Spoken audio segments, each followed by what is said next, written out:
ताज्या बातम्या पाहण्यासाठी लोकशाही न्यूज चॅनलला सबस्क्राइब करा आणि बेल आयकॉन प्रेस करा।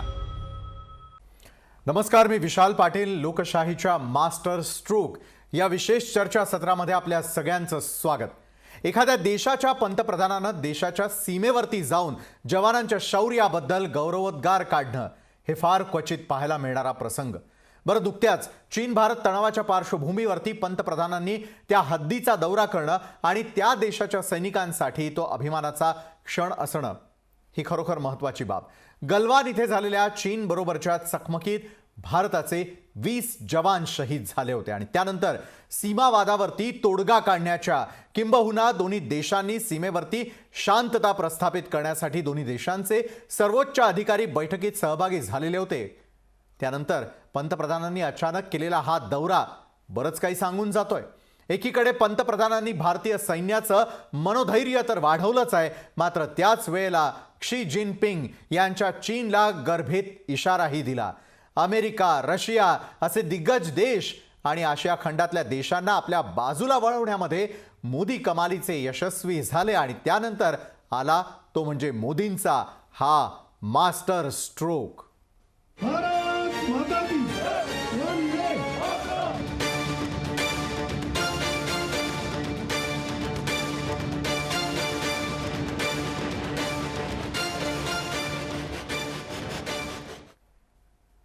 मास्टर स्ट्रोक मध्ये दोन मान्यवर आपल्यासोबत जोडले जाणार आहे, ज्यांच्याबरोबर आपण चर्चा करणार आहोत। मात्र सुरुवातीला हे विस्तारवादाचं जे युग आहे ते संपलेलं आहे।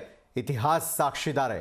एक तर अशा शक्ती संपतात किंवा त्यांना मागं फिरावं लागतं। या शब्दात पंतप्रधान नरेंद्र मोदी यांनी नाव न घेता चीनला इशारा दिलाय। भारत चीन यांच्यामधील तणावाच्या पार्श्वभूमीवर पंतप्रधान मोदींनी अचानकपणे लद्दाखचा दौरा करून आपल्या सैनिकांचं मनोधैर्य वाढवलं। यावेळी त्यांनी भारतीय सैनिकांच्या अतुलनीय शौर्याचंही कौतुक केलंय। साथियों, आपका ये हौसला, आपका शौर्य और मां भारती के मान सम्मान की रक्षा के लिए आपका समर्पण अतुलनीय है। आपकी जीवटता भी दुनिया में किसी से भी कम नहीं है। जिन कठिन परिस्थितियों में, जिस ऊंचाई पर आप मां भारती की ढाल बन करके उसकी रक्षा करते हैं, उसकी सेवा करते हैं, उसका मुकाबला पूरे विश्व में कोई नहीं कर सकता है। बीती शताब्दियों में विस्तारवाद ने ही मानवता का सबसे ज्यादा हित किया, मानवता को विनाश करने का प्रयास किया। विस्तारवाद की जीत जब किसी पर सवार हुई है, उसने हमेशा विश्व शांति के सामने खतरा पैदा किया है। और साथियों, ये न भूले, इतिहास गवाह है कि ऐसी ताकतें मिट गई हैं या मुड़ने के लिए मजबूर हो गई है। आणि या संदर्भामध्ये अधिक चर्चा करण्यासाठी आणि या मास्टर स्ट्रोक विषयी अधिक जाणून घेण्यासाठी यावेळेला आपल्या सोबत जोडले गेलेले आहेत कॅप्टन अजित ओढेकर। अजित जी, खूप खूप स्वागत तुमचं। त्याचबरोबर प्रोफेसर गोपाळ वामने आहेत, इंटरनॅशनल इंटेलिजन्स स्पेशालिस्ट आपल्यासोबत, त्यांचं देखील खूप खूप स्वागत करूयात। गोपाळजी, आपलं देखील खूप खूप स्वागत। सुरुवात मला जी आहे ती अजितजी आपल्यापासून करावीशी वाटते। कॅप्टन अजितजी, गेल्या कित्येक दिवसांपासून आपण पाहतोय चीन जो आहे तो मात्र क्षी जिनपिंग यांच्या सोबतीनं कुठेही नरमला नसल्याचं आपल्याला पाहायला मिळतंय। एका बाजूला मैत्रीचा हात पुढे करायचा आणि दुसरीकडे पुन्हा एकदा आपल्या कुरापती सुरूच ठेवायचा, असाच प्रकारचं चीनचं जे सैन्य आहे ते कुरापाती करताना दिसतंय, तर दुसरीकडे मात्र एक मास्टर स्ट्रोक भारतानं लगावणं हे अत्यावश्यक असताना ज्यावेळेला पंतप्रधान नरेंद्र मोदी हे जातात, सैन्याची भेट घेतात, हा मास्टर स्ट्रोक कशा प्रकारे आपण पाहता कॅप्टन? चीनची विस्तारवादी नीती ही भारताला फार पूर्वीपासून म्हणजे अगदी 1958 सालापासून परिचित व्हायला पाहिजे होती. आणि या बाबतीमध्ये मोदींनी आज जो ऑपरेशनल हेडक्वार्टर लेह म्हणजे ज्या ठिकाणी आपले सगळे लडाखची बॉर्डरवरती आज ताणतणाव गेले 2 महिने चालू आहे, त्या ठिकाणी आज अचानक भेट देऊन त्यांनी पूर्ण परिस्थितीची वैयक्तिक स्वतः माहिती संबंधित कमांडर्स कडनं घेतली. हे आणि त्यातनं त्यांनी 3 अत्यंत स्ट्रॉंग मेसेज दिलेला आहे.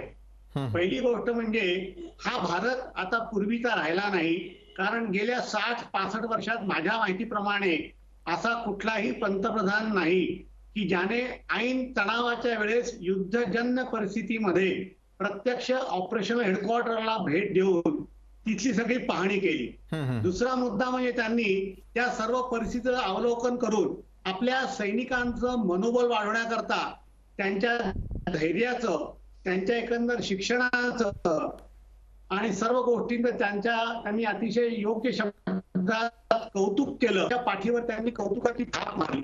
आणि तिसरी गोष्ट म्हणजे त्यांना म्हणजे आपल्या सैनिकांना सुद्धा असा विश्वास दिला की आज स्वतः पंतप्रधान हे लीडिंग फ्रॉम द फ्रंट या गोष्टी करता सुद्धा तयार आहेत आणि पूर्ण भारत त्यांच्या मागे, सैनिकांच्या मागे एकवटलेला आहे.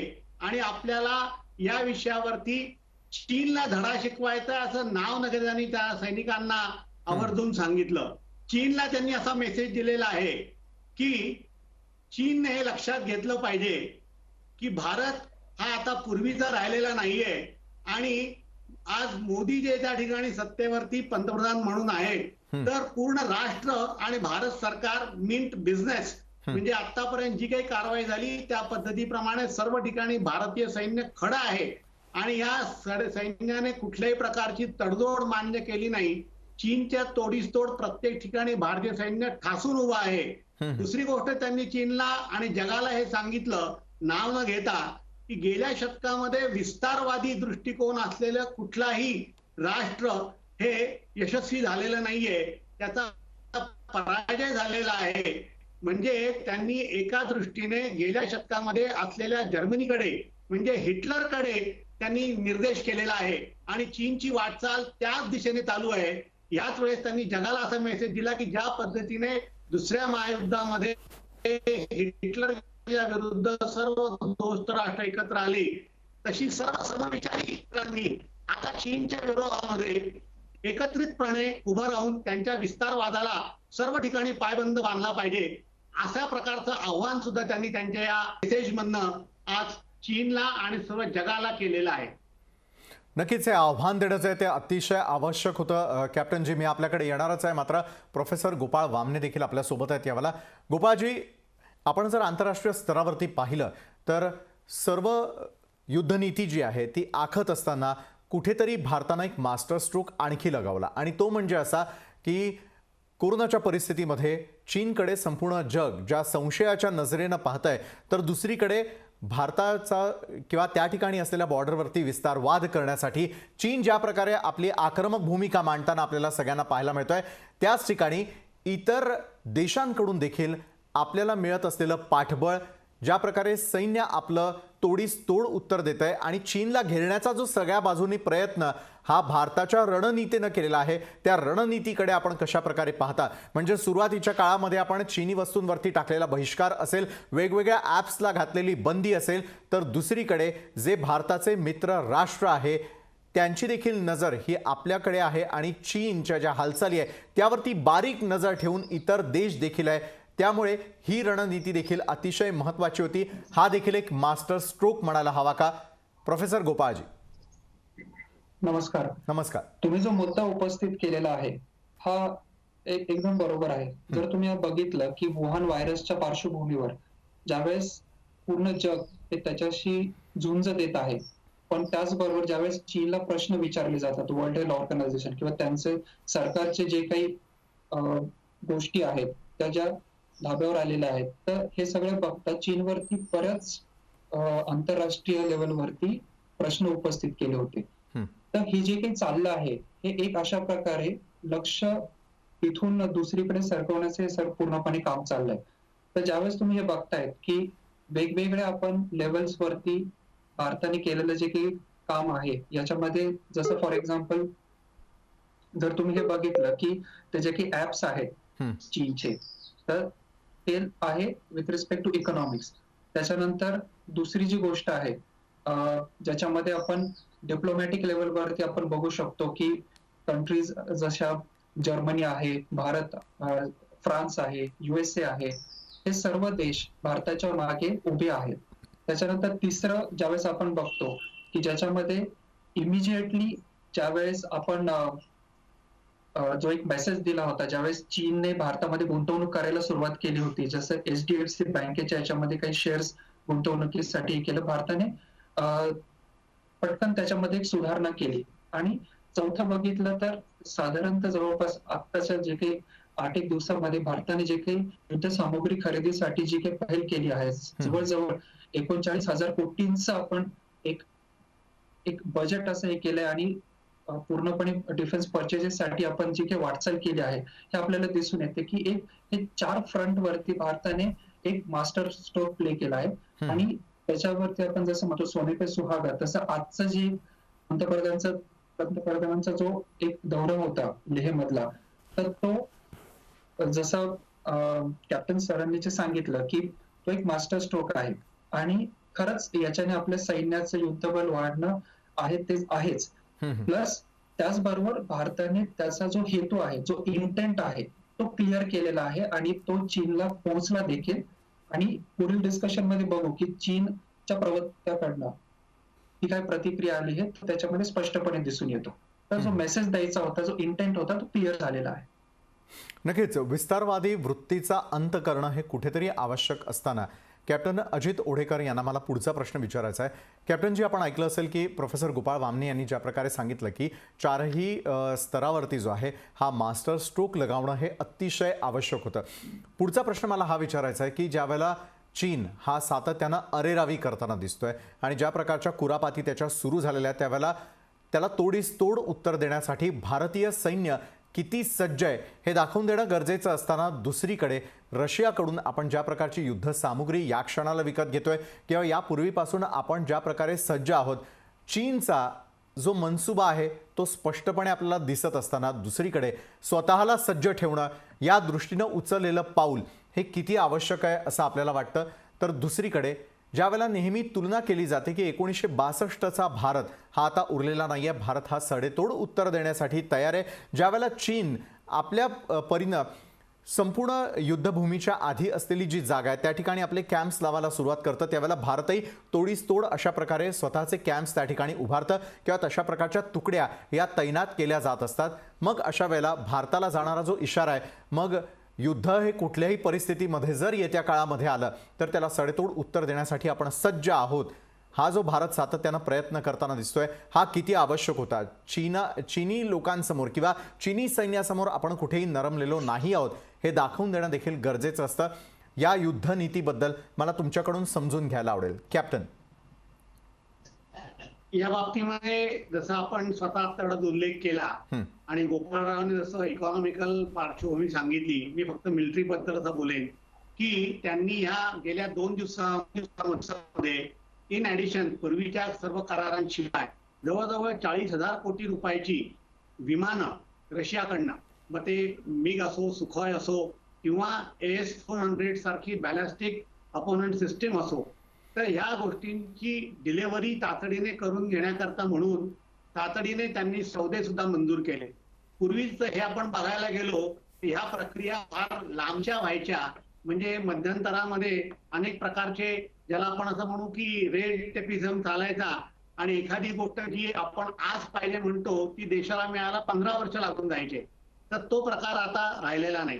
दुसरा मुद्दा आपण सांगितल्याप्रमाणे मी असं सांगू शकेन की चीनला घेरण्याकरता भारत आता स्वतःहून पुढे येऊन कारवाई करतोय. पूर्वी काय होतं की फक्त क्रियेला प्रतिक्रिया अशा पद्धतीने भारताची कृती असायची. आता चीनला घेरण्याकरता चीनच्या पद्धतीने भारत स्वतःहून पुढे मोदींनी गेल्या 10 वर्षामध्ये आपण म्हणायला हरकत नाही की युद्धनीती आखलेली आहे, जिच्यामध्ये आपण जर विचार केला तर साऊथ चायना सीची गोष्ट असेल तर साऊथ चायना सीच्या माध्यमातून 7 पर्ल्स भारताला घेरण्याचा, मग तो त्याच्यामध्ये त्यांचा सिपेक बेल्टचा रोड असेल पाकिस्तानचा, किंवा खालच्या बाजूने सिलोनला असलेलं हम्मनटोटा बंदर असेल, तर अशा ठिकाणून त्यांनी त्यांचे बेसिस उभारले आणि त्यांनी साऊथ चायना सी मध्ये एक प्रकार सर्व जगाला आव्हान केलं.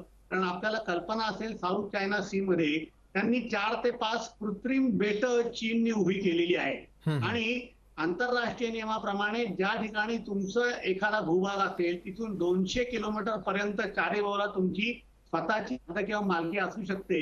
म्हणजे समुद्राच्या बऱ्याच मोठ्या भागावर त्यांनी अधिकार प्रस्थापित करायचा प्रयत्न केला. त्यात त्यांनी मागे व्हिएतनामचं एक जहाज बुडवलं.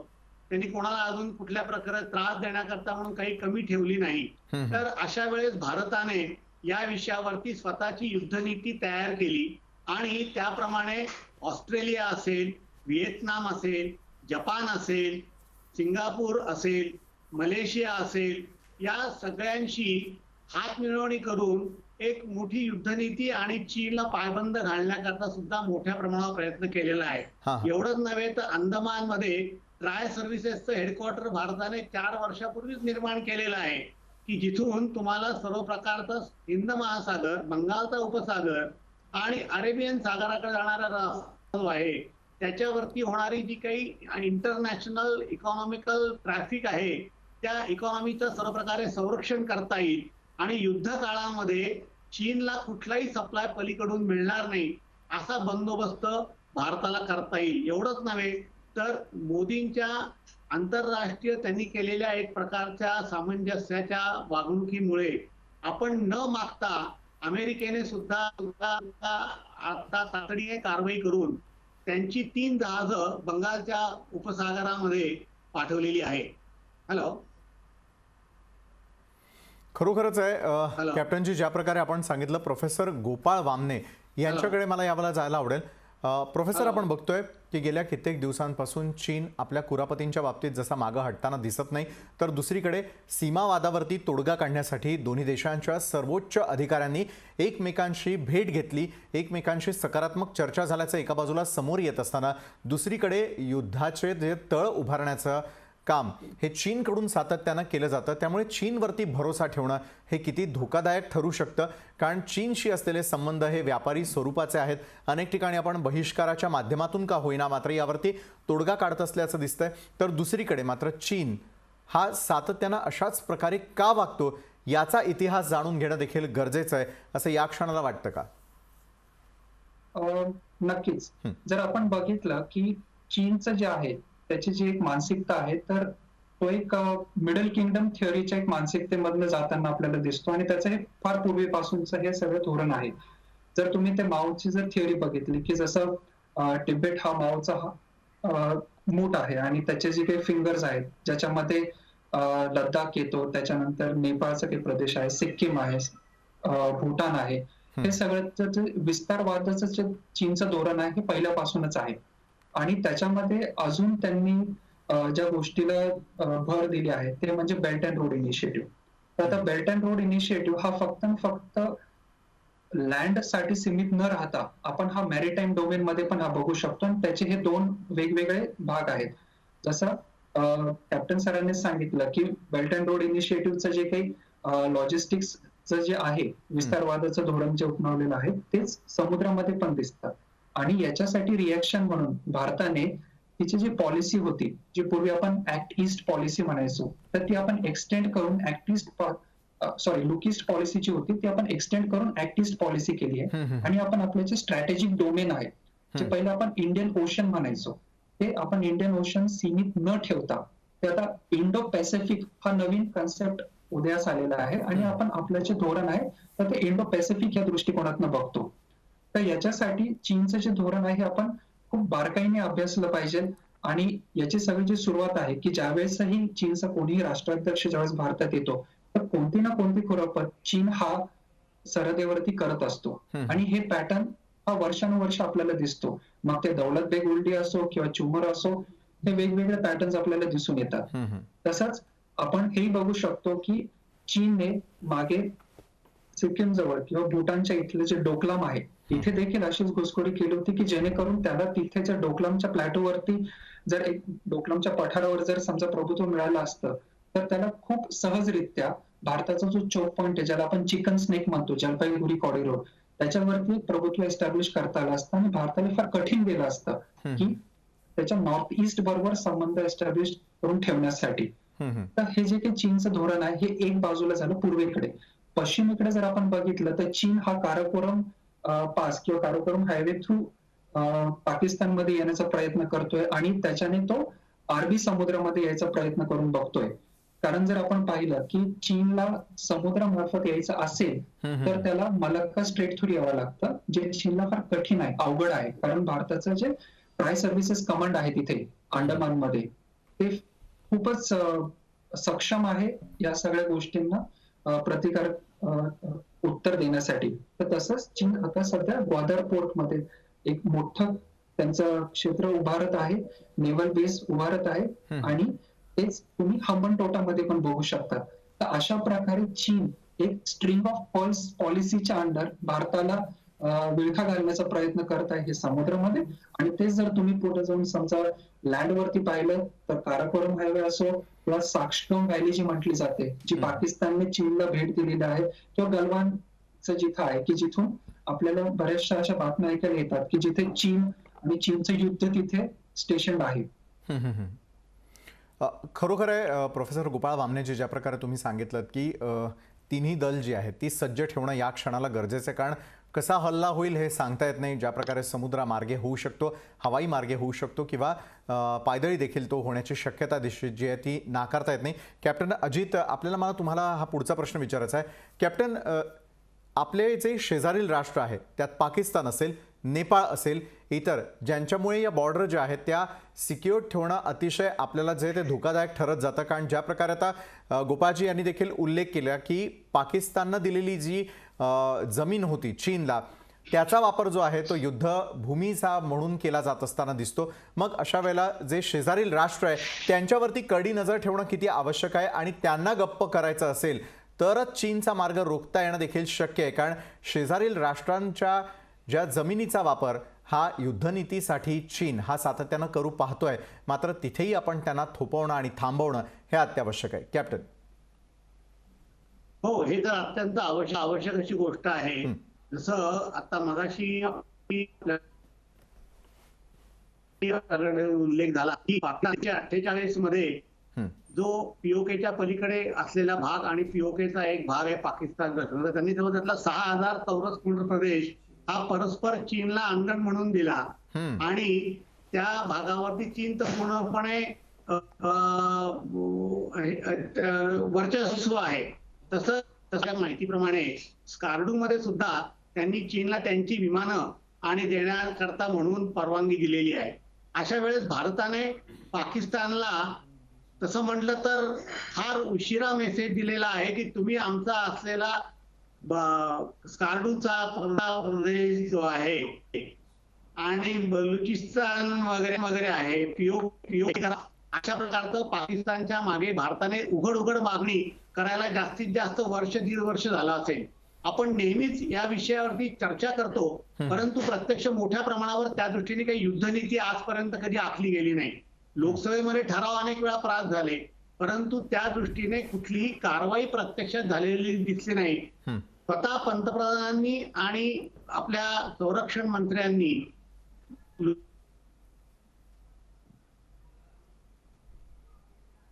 अत्यंत अलीकडची गोष्ट आहे, पण अशा पद्धतीने भारतीय भूमीचा चीनला किंवा कोणालाही परस्पर वापर न करू देण्याकरता आपल्याला तेवढी स्ट्रॉंग ऍक्शन संबंधित म्हणजे पाकिस्तान विरुद्ध घ्यायला पाहिजे.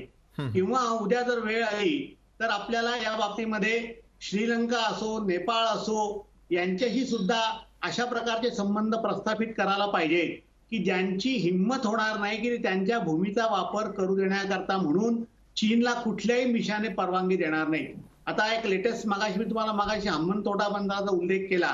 ही गोष्ट जवळजवळ आज 15 वर्षापूर्वीची गोष्ट आहे. आणि त्या चीनने पहिल्यांदा काय केलं तर श्रीलंकेला मोठ्या प्रमाणावरती कर्ज दिलं. तुमचं बंदर डेव्हलप करतो म्हणून सांगितलं. त्याचे इंटरेस्टचे हप्ते ते फेडे नसेल, त्यांना सांगितलं की ठीक आहे तुम्ही आम्हाला ही फॅसिलिटी वापरायला द्या, आम्ही तुम्हालाही मदत करतो.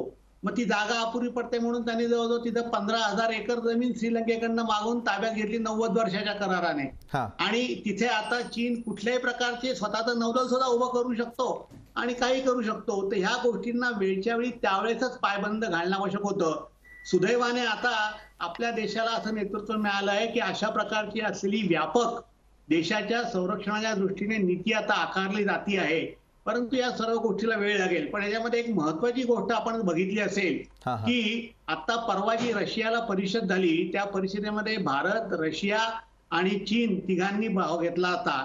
त्यावेळेस शी जिनपिंग यांनी रशियाला असं बजावलं की भारताला कुठल्याही प्रकारचं तुम्ही युद्ध साहित्य देऊ नका, असं उघड बातम्या आणि मोठ्या प्रमाणात जाहीर झालं होतं. असं असताना सुद्धा परवाच्या दिवशी आपल्याला रशियाने अशा गोष्टी द्यायचं कबूल केलं आणि आपली विमानांची खास करून जी आवश्यकता आहे तातडीची ती पूर्ण केलेली आहे. आणि इतर मग जसं फ्रान्सचा उल्लेख करण्यात आला तर राफेल विमानांचा पहिला हप्ता पुन्हा 6 विमानांचा लवकरात लवकर आपल्याला लवकरच मिळणार आहे. म्हणजे चीनच्या भीतीला कोणी आता धमकीला कोणी घाबरत नाही हे आता मोदींनी त्यांच्या एकंदर युद्धनीती किंवा बुद्धबळाच्या साहाय्याने जगाला सिद्ध करून दाखवले. खरोखर चीनला कोणी भीत नाही आणि चीनला कोणी भीकही घालत नाही. हाच या मास्टर स्ट्रोकच्या माध्यमातून पंतप्रधान नरेंद्र मोदी पर्यायी भारतानं दिलेला हा संदेश आहे जो चीननं आता इशारा समजावा. धन्यवाद कॅप्टन अजित ओढेकरजी आणि धन्यवाद प्रोफेसर गोपाळ वामने, तुम्ही या चर्चेमध्ये सामील झालात आणि हा मास्टर स्ट्रोक व्यवस्थितरित्या आमच्या सर्व प्रेक्षकांना समजावून सांगितलात त्यासाठी. तर मास्टर स्ट्रोक देणं जे आहे ते अतिशय गरजेचं असताना भारतानं योग्य वेळी योग्य ती उचललेली पावलं ही चीनसाठी इशारा आहे हेच समजून घ्यायला हवं. तर या विशेष चर्चेमध्ये वेळ झालेली इथेच थांबण्याची. ताज्या बातम्यांसाठी पाहत रहा लोकशाही न्यूज.